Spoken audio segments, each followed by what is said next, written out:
Hi, I want to do a video which is just for the supervising drivers, mum and dad, because doing private lessons is not an easy thing to do, not to do it well, keeping things safe, making sure that the learning is still happening.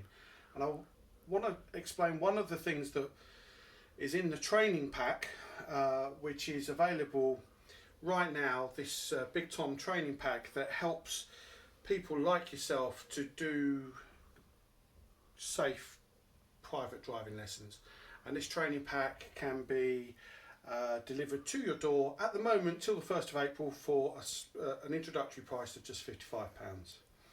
And one of the things that's inside that pack is this cycle here. We talk about this.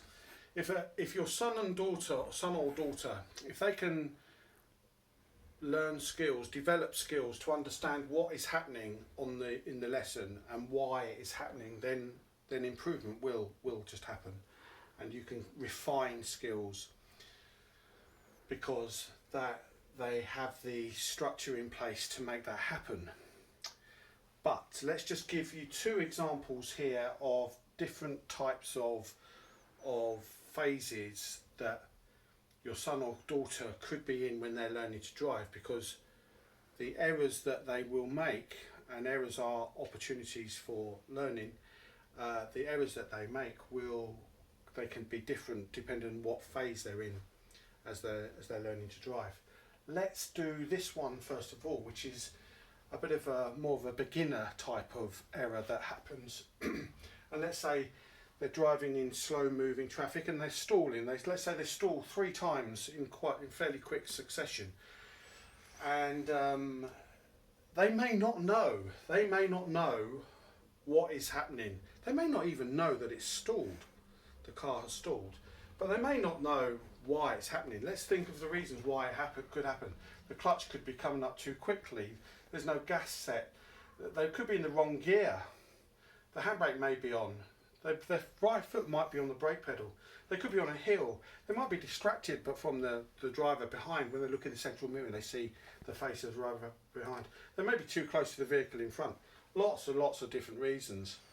And let's say it is actually that the clutch is coming up too quickly, and you ask yourself, you wonder why is the clutch coming up too quickly? Well, perhaps it's because they're trying to stay too close to the vehicle in front.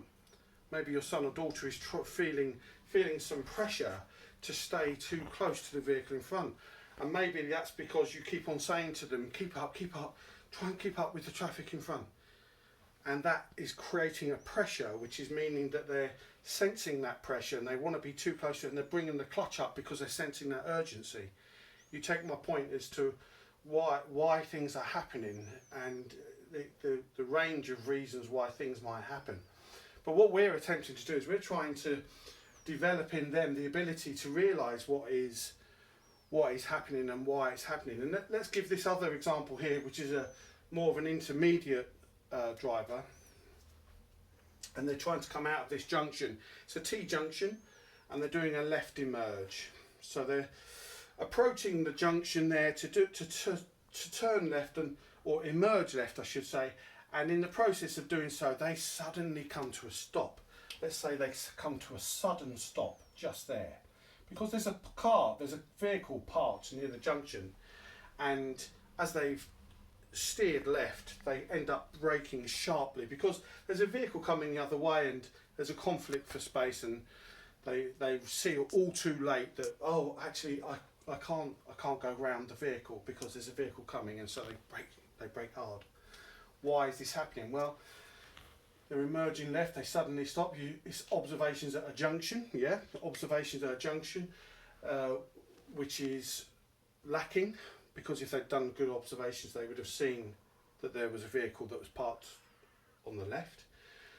But they sensed, as they were approaching the junction, they sensed that the vehicle was nearly stalling, and so they got this internal pressure being generated because they can sort of sense the car is sort of pushing them along and it's nearly stalling. And so the observations are compromised because actually they've approached in the wrong gear. They're coming up to the junction in the wrong gear.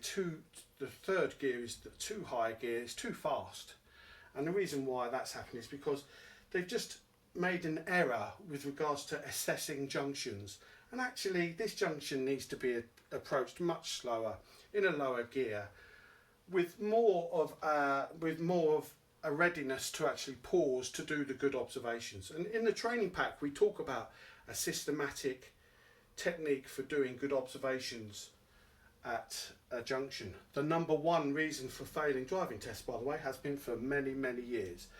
And so consequently, as you can see, if you can develop the self-awareness with your son and daughter to start to think about why things are happening, they will be able to develop that skill so that they can then improve and refine the technique.